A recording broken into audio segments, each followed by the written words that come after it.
This is Digital Pathology Today. Now, here's your host, Dr. Joseph Anderson. Today's guest is one of the most requested and popular guests from last season, Professor Hamid Tizhoosh from the KIMIA Lab and now of the Mayo Clinic. We talked about so much in his first visit, just getting to the bottom of what exactly is artificial intelligence and so forth, but I feel like we barely scratched the surface. Today, we're going to talk about his experience in the KIMIA Lab, what exactly that stands for. AI is such a hot topic. Let's go back and get a baseline definition of artificial intelligence. What are the promises of artificial intelligence? And what about validation? We know about validation in pathology, but what does it mean in the context of artificial intelligence? And what is external validation? And what is supervised versus unsupervised learning? We're going to dive into all this and more on Digital Pathology Today.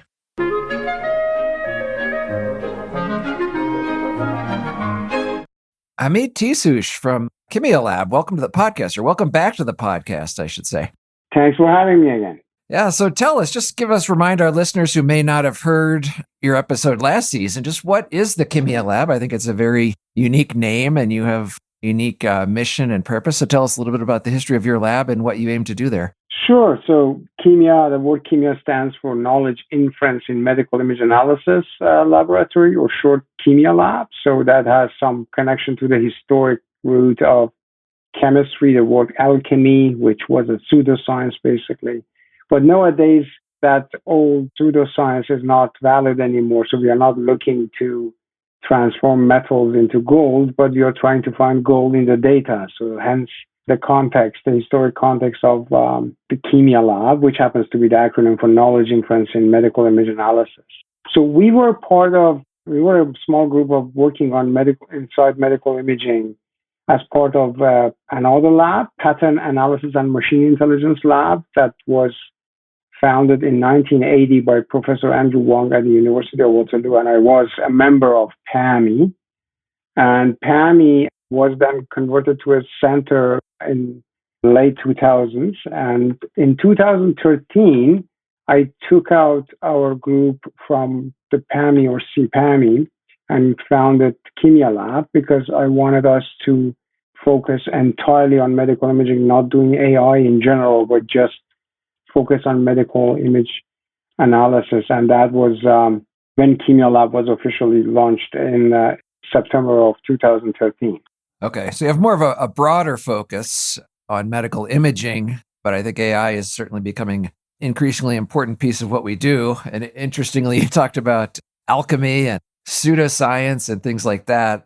You know, what always stands out in my mind is that medicine, I think, is still very much an art as well as a science. And even in pathology, right, where we're kind of getting to some ground level truths, it still relies on interpretation, human experience, and human beings making decisions. So I think we're getting into very interesting times now where we are applying new technologies to this, such as image analysis and machine learning. So I think it's a great time to be involved. So let's talk about artificial intelligence. It's such a hot topic. You know, you said your purpose is not strictly focusing on AI, but the more broader field of imaging. But I think we hear so much about it. It's such a hot topic. A lot of people may not understand even what we're talking about. So maybe let's just start with a rough definition of AI and how it applies to imaging. Well, that's a difficult task. And whatever you define, probably other colleagues may question it. But we may go back to, I believe it was 1956, that a group of legendary computer scientists gathered in Dartmouth on a research project over the summer of 1956, if I'm not mistaken. Renowned computer scientists like Marvin Minsky, John McCarthy, even big names like Claude Shannon, information theory, and others like John Holland. So people got there and started brainstorming, and most likely the phrase artificial intelligence was coined there, and being understood as any attempt by computers to imitate the ability of intelligent beings to perform tasks that are associated with intelligence. And those tasks are reasoning, understanding meaning, learning from experience, and most importantly, most strikingly, when you learn something by seeing one instance, for example, you see one, as a child, we see one type of car, one type of dog, and one type of tree, and then we generalize to any other instance of that class, any other type of car, any other race of dogs, any other type of tree, and so on. So generalization. So learning, but also being able to generalize because you understand the meaning, and then based on all that, you reason in unknown or new situations. So back in the 50s, people were looking to for proof of that to, let's say, can you as a computer, can you come up with a proof of mathematical theorems or play chess? But nowadays we have gone a lot deeper to try to understand images, try to understand textual manifestation of human knowledge. So I don't know whether that qualifies as a definition, but that's a really difficult thing to do. So we are trying to imitate. When I say we, I understand entire AI community. We are trying to imitate intelligence, not just human intelligence, but mainly human intelligence, and being able to reason based on what you learn. I think it's fascinating to keep the historical context in mind. I think in the 1950s, having not been there, but maybe having nostalgia for a time period I had nothing to do with, it seems like there was a more fanciful sci-fi version of AI, maybe because it was new, maybe because sci-fi horror type movies featuring UFOs were popular. But I think we had and tell me what you think, we had more of view of what we would call generalized artificial intelligence. But then I think as things have evolved, especially because it's hard to define, that we want to more narrow the focus now and come up with discrete or very specific applications in artificial intelligence. That is, can we develop tools or AI systems to solve rather specific problems? Yeah, the audacity of those legendary colleagues who got gathered in that summer of 1956 in Dartmouth was quite impressive. I cannot imagine what that gathering would have been, and that was a research gathering for over several weeks. If Alan Turing would have been alive, if I'm not mistaken, he passed away 2 years before that, but the group that was there actually conceived a lot of ideas that we still understand as general artificial intelligence. And they were envisioning things that from in the context of 50s and 60s were outrageous. They were talking about general problem solvers. So having frameworks, computerized frameworks that can basically solve any problem. So that's, from today's perspective, is still audacious to even say something like that. And if your Google Scholar page does not show 100,000 citations, people will discredit you as a serious scientist if you talk about things like this. But yeah, so from those early days, the science fiction type of visionary conceptions have stayed with us. And that's a good thing because we need those visions to move in that direction. We have been able to implement and understand only a fraction of it, but that's the way things work. We try to reach for the stars, and then we just grab a light bulb. So, and then that's okay. Then we take it the next step to see where we are going. Yeah. Yeah. So you talked about reasoning and problem solving, and maybe let's take a step back here, because what always fascinates me is a lot of what we do in medicine is what you would call proof by induction, right? To try, like you're saying, you recognize a car and then can you generalize it, which is kind of what we do in medicine or clinical medicine. Is we show that something's true for a small set of patients, then we try to generalize these conclusions to everybody, basically. And I believe that's called reasoning by induction. Whereas, what we do in problem solving in pathology a lot of times is reasoning by deduction, which is maybe more self-contained, easier to get a handle on. So say we get an unknown tumor and then we do a set of immunohistochemistry stains. We say, well, is this epithelial? Is this lymphoid? Does this express this, that, or the other markers? And then we kind of narrow the focus down. So in image analysis, what type of reasoning and what type of logic are we using? Is it more proof by induction or proof by deduction? Well, it depends what type of AI technology we use. That can be defined in a top-down or bottom-up approach. At the moment, it seems that the low-hanging fruit that everybody is going after are quantification of common tasks or common measures that we need in computational pathology. And that happens apparently with the motivation that we want to bring not just more efficiency, being faster, but also more consistency.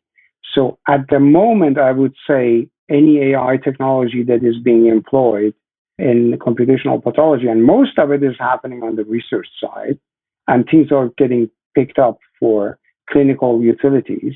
Most of it is not taking the last step. And most of it is not making any decision.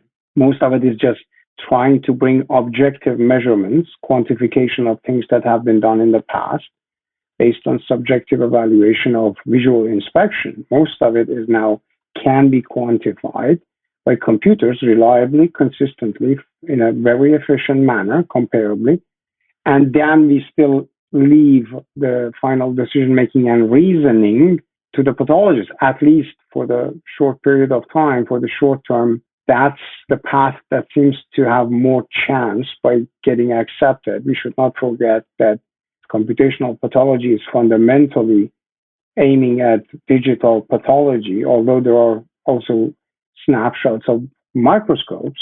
But the full scale of computational pathology comes in place when we digitize the pathology entirely, and that's a process ongoing. So how can we fully exploit AI for the final reasoning, complex task, if the digitization of pathology is still ongoing and we do not have the entire pathology community behind us for diagnostic purposes?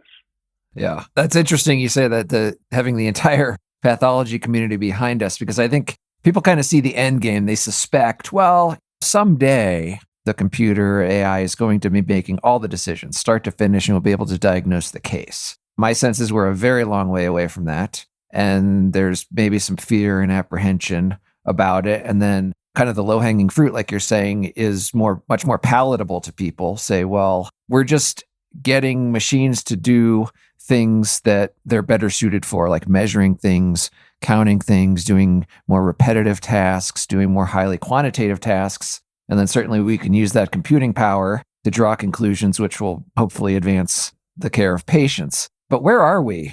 Is that the end game that people say or suspect? First of all, is that an accurate portrayal of the future? And then where are we on this journey? Are we still in the very early stages, or are we, almost there to the point where an AI could make a diagnosis? So initial results and success stories that we hear from the computational pathology research groups, that most of them or all of them have also adopted AI to perform computational pathology. Most of them are doing detection, segmentation, classification of anatomic structures from cells to tissue types and organs. And based on everything that we are reading, all those crucial tasks like detecting something, segmenting something for measurement, and classifying for assisting in the decision making, not just take it as a decision, but take it as an indicator of a final decision. All of them are being reported that are relatively good, but it seems that AI community still has a lot of homework to do, among others, working more closely with pathologists and adopting the more rigorous testing and validation procedures within the medical field, such that we can move on. But if you're talking about down the road in terms of 50 years from now, perhaps, yes, most decisions will be made by computers. For the foreseeable future, I do not see that we take the human operator out of the loop.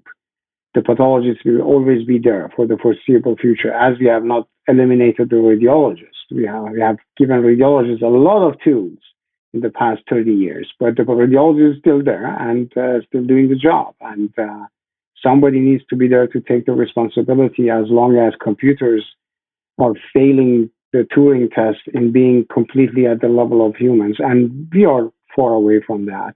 We cannot talk about naming the streets on Mars if we are light years away from conquering the Mars.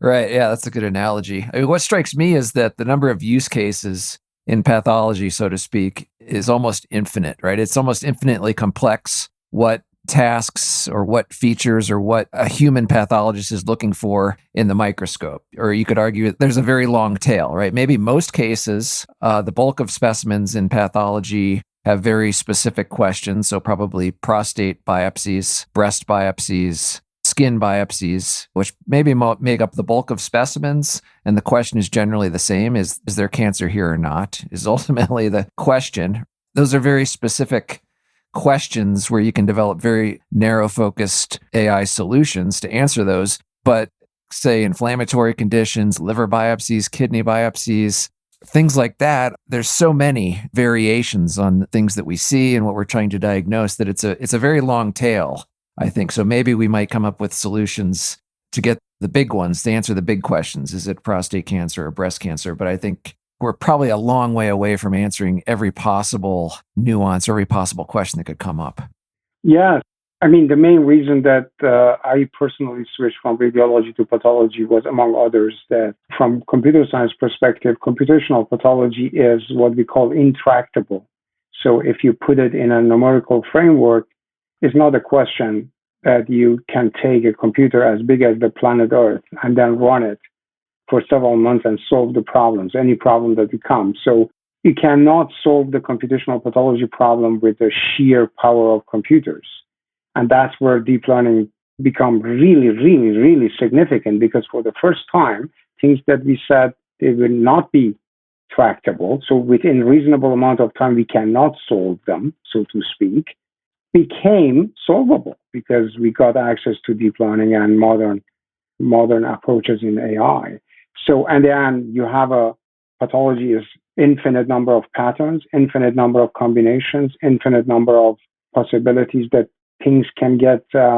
You look at a piece of a specimen and 2-3 different diagnoses are possible, and then you have to select one as primary diagnosis. And is the end of the line. Nobody checks the pathologist. So that was really fascinating for me to find out that if the pathologist make a mistake, only another pathologist can take a look and say, okay, I would do it this way. There is nobody after pathologists, which not just shows the significance of pathology, but also shows how crucial, how significant, how pivotal the work is. And that's the fascination for a computer scientist or biomedical engineer to get involved in such a significant, crucial task. And we have to throw everything we have at it to solve the computational pathology problem, which is understand histology, understand pathology, understand cytology, from the cellular structures up to the organs, which is immense. This will be, if the day that we have it, we have completed a huge revolution in the history of science and medicine. Yeah. Going back to this theme of it being an art as well as a science, I think that's it. I think that's an interesting idea. Do we say those kinds of things just because we simply don't know enough about what we're doing and it becomes an art? Like a lot of times, in these cases, like you said, there's no one to check the pathologist's work, but another pathologist. And a lot of times there is no right answer as far as we know right now. It's more descriptive, right? You could have the world's top pathologist in a certain subspecialty, and basically all they're doing is being descriptive. Like, I see this pattern of inflammation, and we're not even really sure what it means. But I suppose we're going to get, as we are able to learn more and more, we're going to be able to come up with criteria and systems for classification and quantification of disease. How do we go about that in machine learning? Let's talk about the differences between terms we hear a lot: supervised learning versus unsupervised learning. What do these terms mean, and why is it important? Well, that's a big topic, as you mentioned, yes. And at the moment, all success stories that have come basically after 2012, starting in the mid-90s, and then with some breakthroughs in early 2000s, and then the first practical success in 2012 and afterwards, all of it is because of deep networks, which are supervised structures, which means you have to teach them. So learning may or may not need a teacher, also for us humans, not just for computers. And most of the time, it may be a mixture of them, that somebody teaches us a little bit, and then the rest of the way we will figure things out on our own. Being an autodidactical human being is really a virtue. Many, many people in the history of art, for example, have been people who have taught themselves how to do things. But at the end of the day, for many things that techniques are involved, you need a teacher. So you may be very gifted, but techniques and tricks, somebody needs to teach you that. So if you have a teacher in some way, then that's a supervised learning. So somebody is supervising you. If there is no teacher and you are learning as you go maybe by interacting with the environment, then this is unsupervised, which can be weakly supervised, self-supervised, and so on and so on. So in computers, the teacher is always there implicitly, but the teacher is not explicitly there, which means whatever the problem is, you have instances of the problem, instances of different versions and formats of the question, and then some knowledgeable human being has come up with answers for those questions, the right answers, and say, okay, if you get this question, this is the right answer. If you get this question, this is the right answer. If you get this group of pixel, this is adenocarcinoma. If you get this group of pixel, this is papillary carcinoma, and so on and so on. So examples. So this is when we say supervised learning is fundamentally learning from examples, and examples have been provided by a good, reliable teacher. And the more you have, the better it is. So you need thousands and thousands, ideally millions of examples when we talk about a complicated field like computational pathology.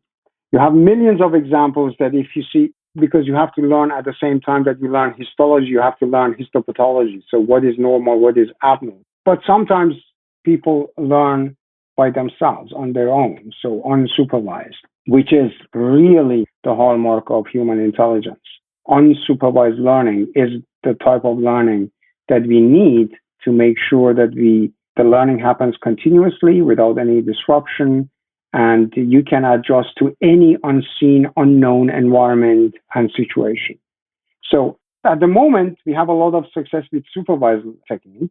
The challenge with supervised AI is that preparing those examples in computational pathology is tedious, extremely time-consuming, and subject to variability.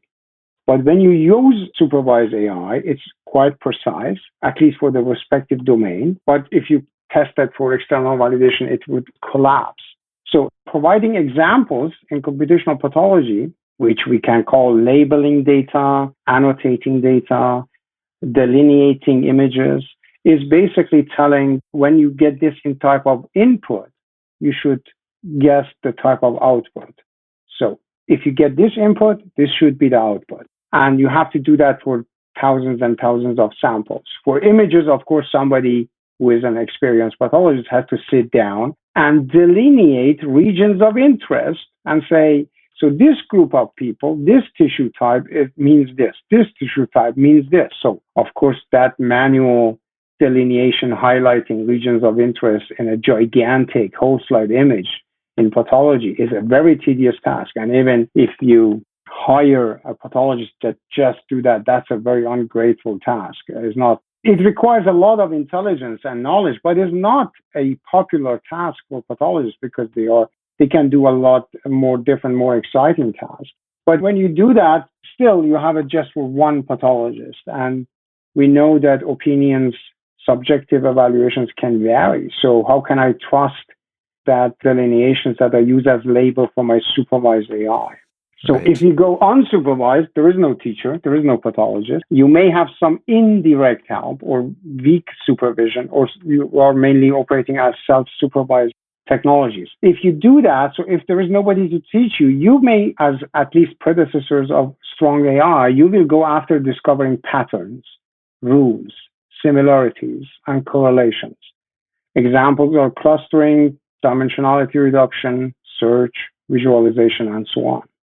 Yeah. So which of these approaches can lead us closer to the truth, if there is even such a thing as the truth? Because, I've been involved in that, kind of these unglamorous tasks where basically it's kind of a numbers game, right? You get a lot of cases and many pathologists, because basically you're taking in a supervised environment like you're describing, it's the pathologist's subjective, hopefully well-informed subjective opinion about what he or she is looking at, right? Is this cancer or not? What type of cell is this? And it's annotated. And then that's used to teach the model. But then in unsupervised, it's teaching itself. So is there any inkling as to where we can get better results, or do we ultimately arrive at the same point? Yeah, so we have to go back to one of the fathers of AI, to Alan Turing. So any AI that it can become, as best case scenario, it can become as smart as its teacher, the human being, by definition, and as impressive as it may be, it will not be strong AI. It will be supervised AI, it will be limited, and it will not cause a Terminator scenario of conquering the planet and killing human beings. So, among others, if you're afraid of that. But the upper bound, the upper limit of intelligence for a supervised AI is the human intelligence. And human intelligence is, as impressive as it may be, the result of million years of evolution, is quite limited. Among others, human intelligence and human capabilities cannot deal with mass data. We cannot understand millions of histopathology slides at the same time and realize correlations and similarities to extract rules and patterns. That's where humans are really bad.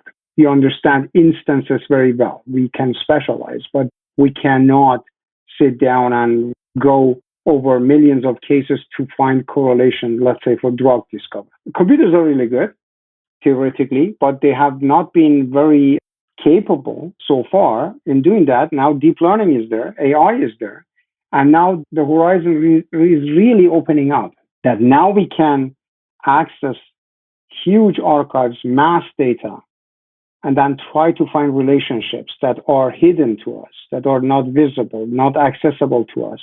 It doesn't matter how good of a pathologist you are, it doesn't matter how experienced you are, you cannot possibly process that level of information. That's where AI will shine in the near future. So to go in and find relationships and similarities that we cannot see as humans. And what type of new fields will open up? Nobody knows. Everything is speculation. But we can see relationship for demographic, for diet, for environmental impact, for drug use, and so on and so on. Things that, again, when we are sitting in our office as a pathologist and doing diagnosis, we cannot possibly see those things. Right. Yeah, there's so much there. And what we used to call experience, or I guess we still do, that's what makes a good pathologist, experience. Well, I've seen a lot of these cases. I recognize that pattern. But maybe it's not as reliable as we think, or maybe it's the best we had up until now. And you talked about validation. I think it's just something we're all familiar with in pathology and laboratory medicine. That is, we need our tests to perform up to a certain standard and do what we claim that they do. So what does that mean in the setting of artificial intelligence? And you also mentioned external validation. So that means presumably taking the conclusions that you've drawn and comparing that to an external standard. How does that work? Within the AI community, there is a well-established approach to implement the Turing test. So which is, how would I know that my software is smart, is intelligent? So then what the Turing test has implied in practice will take the shape of a chain of experiments that we call train, validate, test. So you take your data, which is, again, the label data, because this is about supervised learning and supervised AI. You take your data and you divide it basically in three parts in a random way, because you don't want to be biased by any existing order and bias in the data. So you divide it in three parts, the data that you have. You take the big chunk of that three sets and train something with it, a deep network, let's say. And then with a smaller part, you validate to see whether it's good enough. So, and you train, validate, train, validate, train, validate. And the validation gives you then the best results so far.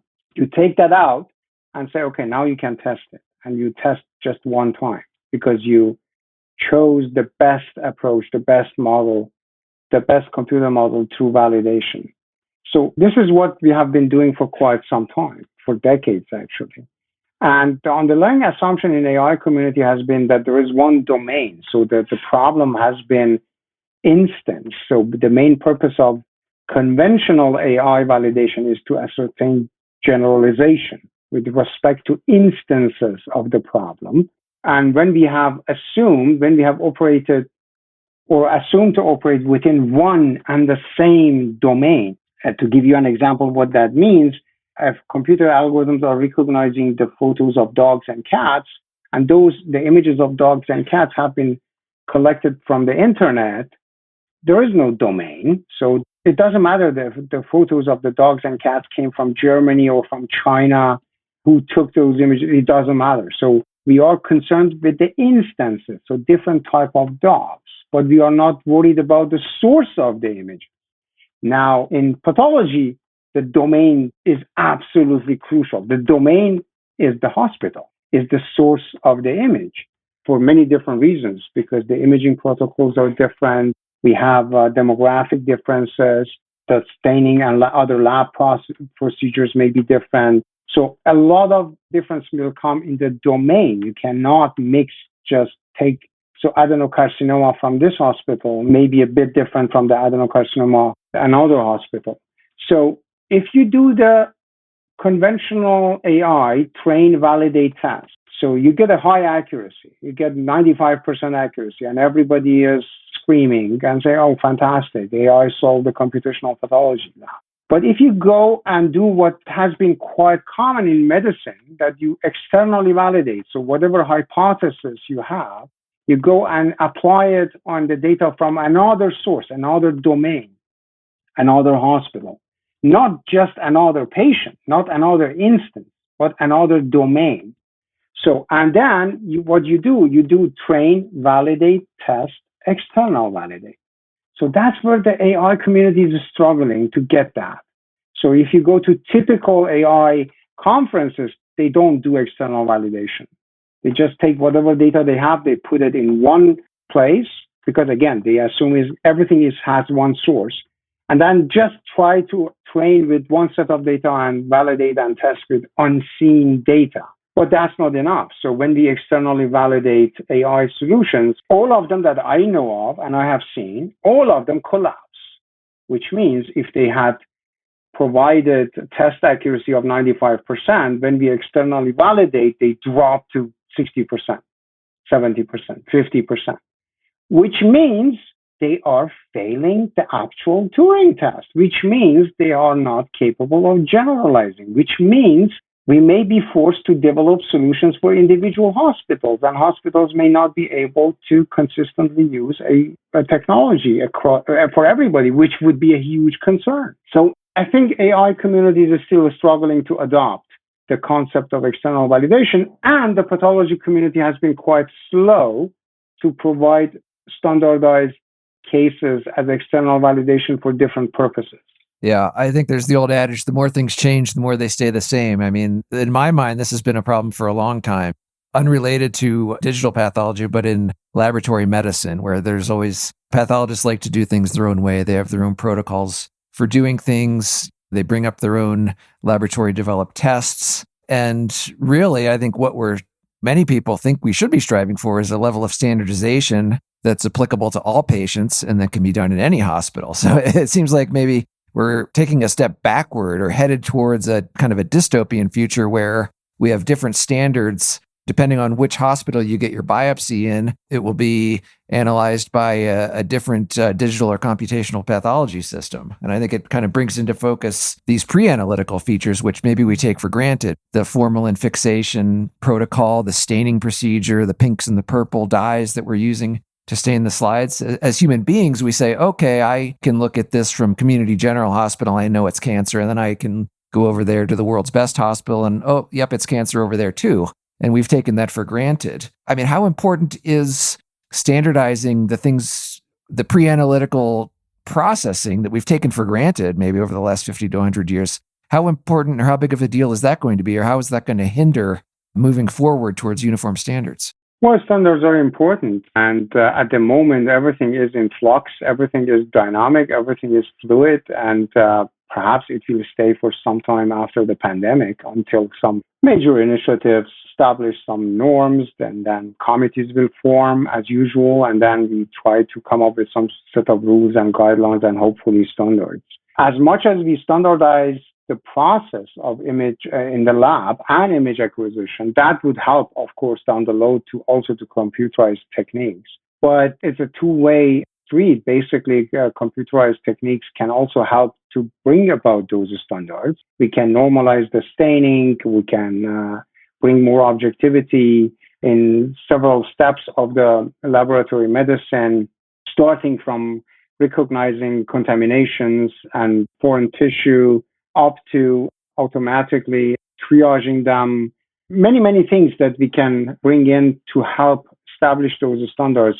But at the end of the day, all those standards will also help the AI techniques and non-AI techniques, computer vision techniques, and machine learning in general to be more useful and to be more useful. So, which at the moment is quite, I'm criticizing the AI community as I see myself being part of multiple communities. So I'm not hesitant to criticize anybody because the only group that I will not criticize are the patients. So, because everything should be done for the patient. Otherwise, nobody has a green card here that because we publish some papers, nobody can criticize me.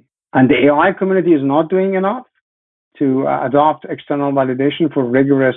I find it absolutely irresponsible to publish papers if you have not done external validation. But we all are doing it because basically we don't have any other choice. Because last time I did external validation for kidney, and we just finished it. It basically delayed our research 8 months to get the external data. So, and that's a point of concern for researchers because then you lose traction. You cannot really contribute if you have to wait that long for data and guidelines from the pathology community. Yeah, so standardization, I think, is a big problem, not only as we talked about in pre-analytical processing, but every step along the way in digital pathology, to the scanners, to the AI systems, the interoperability, to file formats, and so forth. And one of the promises of digital pathology is the ability to be able to share images, right, across domains, so to speak, or institutions. And these images need to be accessible and archived. So let's talk about that. What is image archiving? Before, in the old days, we used to pull up a memory in our brain, like, oh, that's what that looks like. I remember a case from 1975 where this patient had this unusual cancer. I'd never seen anything like it. Now we're able to search images which have been archived in some way, which is fascinating. So how does this work? First of all, so what does it mean to archive images? What features or methods are we using to do that? And then how do you go about searching for these images? Sure. So I myself and KIMIA Lab in particular, we are entirely focused on image search because we are convinced that search is a major part of the future medicine. When we digitize images in any way, then we put them in an archive of like PACS, the picture archiving systems that are existent, and radiology has been using them for decades. And PACS or archiving systems use standards like DICOM for storage, retrieval, transmitting, and working on the data, images, reports, genetic, patient information, everything that may also be available in other databases, in other archives within the hospital, but you have to be able to communicate with them. So at the moment, we can search for reports, we can search for lab results because they are all text, and text search is a solved problem widely, but we cannot search for images. Okay. I cannot upload an image on my phone and say, I have a biopsy sample like this, I have a tissue sample like this. I don't know what that is. Has anybody seen some? Well, there are groups on Facebook that do that. Pathologists on the Facebook do that. So they show photos of tissue samples to each other and say, have you seen? And they upload images at multiple magnification, which is a very small thing to do. But we cannot do it at the moment in any hospital to really search for images. The technology is there, but it needs to be implemented in a clinical setting, and that has some challenges. If you can search, you can compare cases against evidently diagnosed cases, so the evidence of the past becomes accessible. But also the big picture that I was alluding to, that we cannot see that big picture if you look at a million cases. Through search, completely new doors get opened, and we can go in and search for similarities. And then you see, oh, if I go zoom at 20x, prostate and lung become quite similar if the abnormality is adenocarcinoma and I get too close. Okay, this is a benign, fun fact that every experienced pathology will smile at you and say, of course, what have you expected? So when you get too close, you may confuse things. But more important things can be found if we go in and start searching. And searching is that you take an input and you try to find similar anatomy, similar histology. And at the moment, our understanding of search is very rudimentary, very primitive, I want to say. Search will develop different phases. Search of the future will be multimodal. Search of the future will come up with interpretable visualization. And search of the future will be, especially in the archives of histopathology images, will be indispensable for reliable diagnosis and treatment planning. So, but from today's perspective, we have to just go in and implement a simple, straightforward type of search that we can handle the technological challenge, get it done, get it into the hand of pathologists, validate that properly over a year or two, and then see then what we can add. But perhaps the multimodal comprehensive search that we have in mind probably will not come within the next 2-3 years, because we still have, again, so you need, I had a discussion with colleagues from a pathology department, and one of the colleagues asked me, okay, how many patients do you need to really show me? And I said, well, okay, give me 1 million. Give me 1 million whole slide images digitized, and then we can show what we can do with search, and hopefully we can find out things that we could have never guessed that this type of tasks are possible. So search is extremely exciting because it's unsupervised, is definitely part of the future AI, definitely something we need when the mass of billions and millions of images are being captured, and they are connected to reports, they are connected to genome, they are connected to patient information. And there is no way that we can do that as supervised AI. We have to use some unsupervised technology, and clustering and search are the two major ones that are readily available.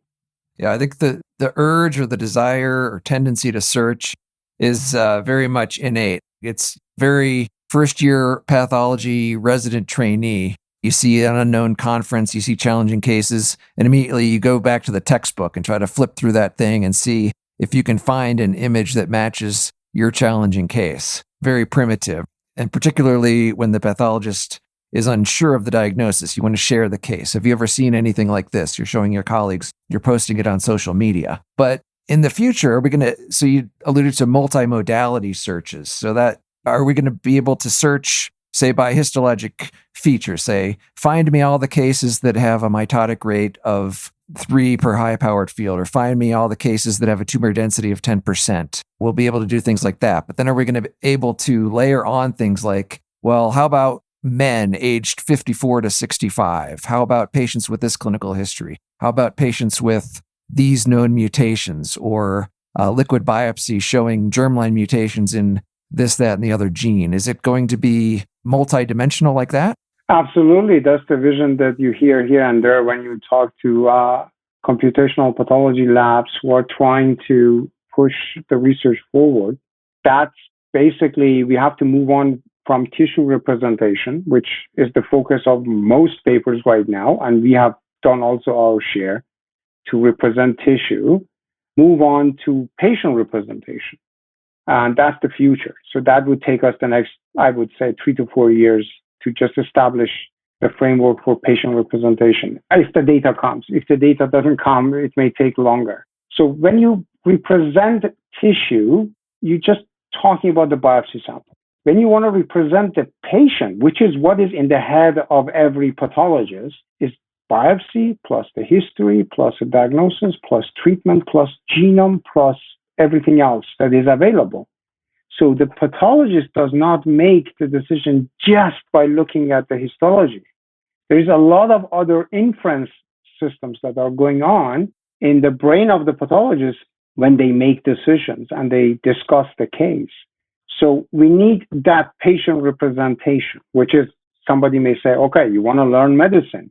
Well, a small part of the medicine, a good anatomic pathologist that can write and read and understand reports, diagnostic reports, and put them in context, can maybe suggest a treatment based on experience, can look at the histology structures and morphology and put it in perspective with respect to the gene expression and RNA sequencing and all that. So this is much more than just looking at the pixel, which is what we are doing at the moment. So just looking at the biopsy.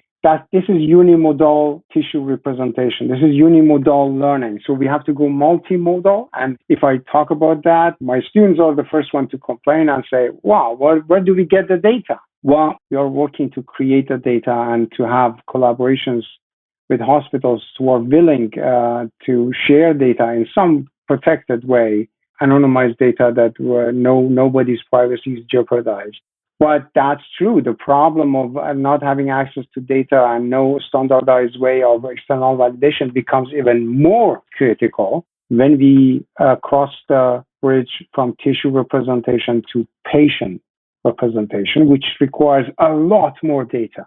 That's where definitely AI can really shine, because this is then putting things in perspective and coming up with things that not even the best pathologists can do. But that's, as the Germans would say, that's the music of future. So that's dreaming a little bit for the next 2-3 decades.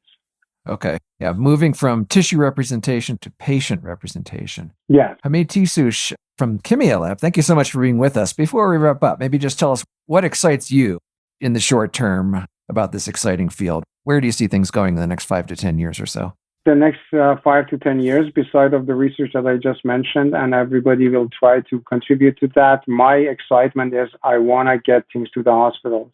I want to do everything I can that we implement some of this old research results and bring them to clinical utility, and then walking through the floors of a hospital and see that patient lives and well-beings are being positively affected of what we do. So the patient needs come first, have always been first, and all of us, our loved ones, can be that patient. So I want to see AI at work, at the bedside, working and really making positive impact on the health of patients. Yeah, making a difference for patients. Absolutely. Yeah. I think that's what we're all in it for. Well, our guest has been Hamid Tizhoosh from the KIMIA Lab. We'll see you next time on Digital Pathology Today.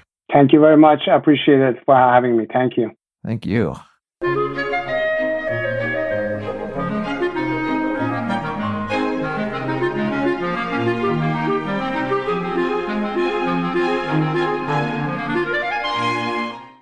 This has been Digital Pathology Today. Please be sure to subscribe. Thanks for listening.